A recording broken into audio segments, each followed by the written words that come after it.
जय हिंद दोस्तों, आपका स्नेह बहुत अच्छा चल रहा है और लोकेश जी सर जिनसे हम रसायन विज्ञान पढ़े हैं उनके माध्यम से थोड़े बहुत प्रश्न जो आपके सामने दे रखे हैं उनके उत्तर भी करेंगे। कुछ प्रश्न मैं आपको भी दूंगा जो आपको सोल्व करने हैं क्योंकि आपकी माध्यमिक शिक्षा बोर्ड कक्षा 12 की एग्जाम पास में है। तो देखो, आपके सामने प्रश्न दे रखा है कि आकाश का रंग नीला क्यों दिखाई देता है। अब देखो, एक आकाश का रंग नीला दिखाई देने का तात्पर्य यह है कि आसमान नीला थोड़ी ना होना, थोड़ा हल्का भाग। जैसे मैं क्या कह दूं, ये आपका वायुमंडल है, ठीक है, ये आपका जल है। वायुमंडल में क्या होंगे, धूल और कण होंगे। क्या होंगे, धूल के कण होंगे। जब वायुमंडल में धूल के कण होंगे तो जल में भी बहुत सारे ऐसे कुछ कण होंगे। जब ये मिक्स हो जाएंगे, मतलब इनका मिश्रण हो जाएगा, किसका, धूल के कण का और जल के कण का। अब इनका मिक्स होने के बाद में क्या होगा, जब यह एक मिश्रण के रूप में सामने आएंगे तो इसका जो नीला रंग है उसकी तरंग दैर्घ्य सबसे कम होती है। नीले रंग की क्या होती है, तरंग दैर्घ्य कम होती है। तो क्या हुआ, जब धूल के कण वायुमंडल में और जल के कण मिश्रित होते हैं तो नीले रंग को परिकीर्णित कर देते हैं। क्या कर देते हैं, परिकीर्णित कर देते हैं। और जब परिकीर्णित इनका हो जाएगा तो आपको आकाश का रंग क्या दिखाई देगा, नीला दिखाई देगा। क्योंकि आपने एक बात पढ़ी होगी, विबग्योर। ये देखो फॉर्मूला है आपका विबग्योर। समझो विबग्योर क्या है। जब इसका तरंग ऐसे चलेगा तो मतलब तरंग दैर्घ्यता की क्षमता क्या होगी, क्योंकि आपको ये नीला ब्लू कहां पे दिखाई दे रहा है, ये दे रहा है, तरंग दैर्घ्य कम होगी इसकी। लेकिन जब ये बढ़ते हुए क्रम में आएगा, बढ़ते हुए क्रम में आएगा तो सबसे ज्यादा तरंग दैर्घ्य इसकी होगी। तो क्या हुआ कि नीले का जो नीला रंग होता है उसकी तरंग दैर्घ्यता कम होती है और वो प्रकाश की किरणों को क्या कर देते हैं, परिकीर्णित कर देते हैं, जिस वजह से हमारे को आकाश का रंग क्या दिखाई देता है, नीला दिखाई देता है। अब देखो टिंडल प्रभाव। टिंडल प्रभाव क्या होता है, टिंडल प्रभाव की अपन बात करते हैं। कोलाइडी, क्या आप जानते हो कोलाइडी माध्यम क्या होता है? कोलाइडी माध्यम एक लवण की तरह होता है, जिसके एग्जांपल में आपको बता दूं, जिलेटिन हो गया, आपका गोंद हो गया, आपका स्टार्च हो गया, ये तीनों के तीनों क्या है, कोलाइडी है।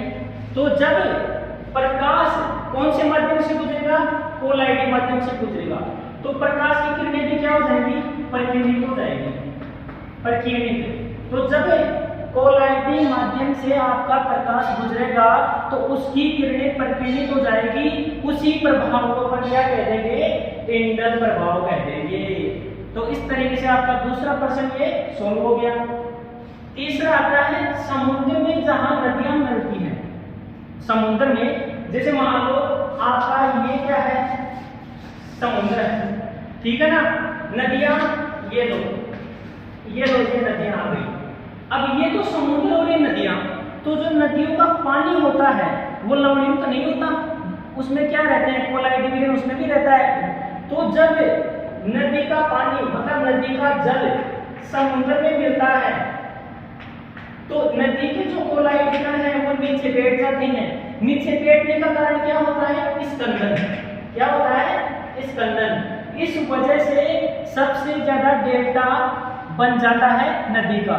तो फिर से बता रहा हूं इसको कि जब नदी के जल का कोलाइडी विलयन या कोलाइडी लवण समुद्र में जाकर के उस लवण से मिल जाता है, कोलाइडी का कण होता है वो समुद्र में जाके उस लवण से मिल जाता है तो उसका स्कंदन हो जाता है। स्कंदन होने से क्या होता है, वो नीचे बैठ जाते हैं और नीचे बैठने की मात्रा ज्यादा बढ़ जाती है, तब आपका क्या बन जाता है, डेल्टा।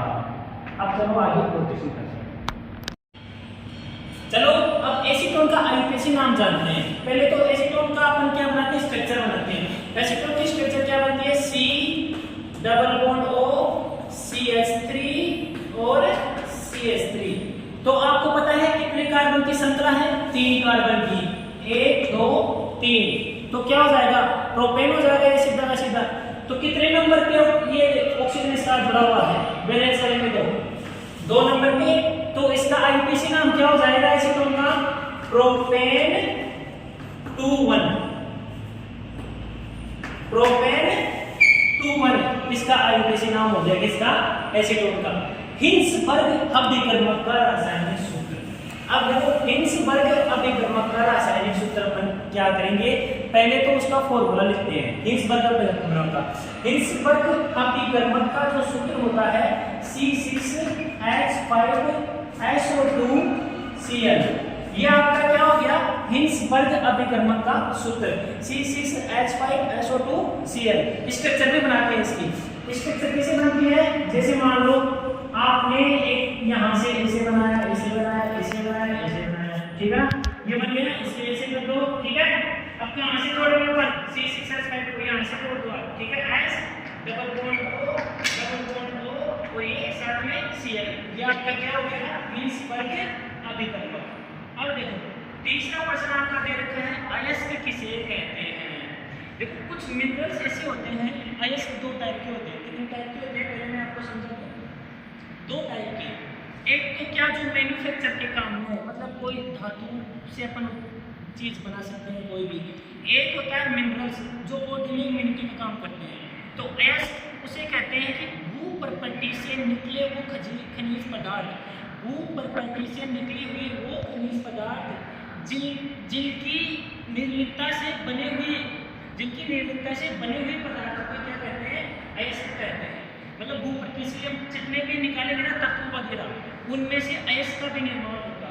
जिंक ब्लेडिंग, अब क्या कर रहे हैं, जिंक ब्लेड। जिंक ब्लेड का सूत्र क्या होता है, देखो जिंक ब्लेड का सूत्र होता है ZnS। तो जिंक सल्फाइड किसका हो गया, जिंक ब्लेड का हो गया। आपने एसीटोन का पढ़ी लिया है आईयूपीएसी, क्या होता है, हिंसबर्ग अभिकर्मक का हो गया। अयस्क किसे कहते हैं, जिंक ब्लेड का सूत्र हो गया ZnS। अब आता है अम्लीयता का बढ़ता क्रम। अब देखो अम्लीयता का बढ़ता क्रम अपन पढ़ते हैं तो एथेनॉल को दे रखा है, पहले क्या दे रखा है, एथेनॉल को दे रखा है। एथेनॉल के बाद में क्या होगा, क्योंकि आपको पता है इसमें अनुनाद नहीं पाया जाता, तो ये इस टाइप को भी प्राप्त नहीं करेगा। तो एथेनॉल तो सबसे कम है। इसके बाद में क्या होता है, जल। इसके बाद में क्या होता है, जल में क्या होता है H2O। तो यहाँ पे थोड़ा मतलब कम के बराबर मान लो आप, लेकिन इससे ज्यादा होता है। अब जल से ज्यादा किसमें होता है, फिनोल में। तो अम्लीयता का बढ़ता हुआ काम क्या होगा, पहले आएगा एथेनॉल, एथेनॉल से ज्यादा होता है जल में, जल से ज्यादा फिनोल में, क्योंकि इसका स्पेक्ट्रोक्रम सबसे ज्यादा होता है। अनुनाद द्वारा स्थायित्व प्राप्त करना, अनुनाद द्वारा स्थायित्व प्राप्त करना, ये अनुनाद के द्वारा स्थायित्व प्राप्त कर लेता है, इसलिए इसमें अम्लीयता का क्रम कर देते हैं। शून्य कोटि अभिक्रिया वेग समाकलित समीकरण। अब अपन शून्य कोटि अभिक्रिया का वेग समाकलित समीकरण देखेंगे कि शून्य कोटि अभिक्रिया का वेग समाकलित समीकरण क्या होता है। आपको पता है शून्य कोटि अभिक्रिया का वेग समाकलित समीकरण होता है AT बराबर A0 माइनस KT, ठीक है। AT बराबर A0 माइनस KT आपका शून्य कोटि अभिक्रिया का वेग समाकलित समीकरण होता है। इस तरीके से अपन ने आज 7-8 क्वेश्चन कर लिए। अब आपको मैं डिस्क्रिप्शन में कुछ क्वेश्चन दे रहा हूँ जो आपकी केमिस्ट्री में है, जिनमें आपको सॉल्व करना है, और अब आपके पास समय भी कम है।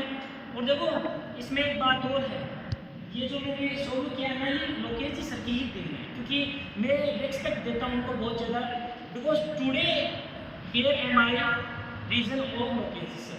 और उन्होंने मुझे एक बात कही कि बेटा घमंड और विश्वास में क्या अंतर होता है, तो मैं जवाब नहीं दे पाया है, तो उन्होंने बताया कि घमंड विश्वास में ये अंतर होता है, मैं कर सकता हूँ, आई कैन डू इट, मैं कर सकता हूँ, ये तो क्या है आपका विश्वास, बिलीफ सिस्टम, ये तो आपका क्या है, बिलीफ सिस्टम।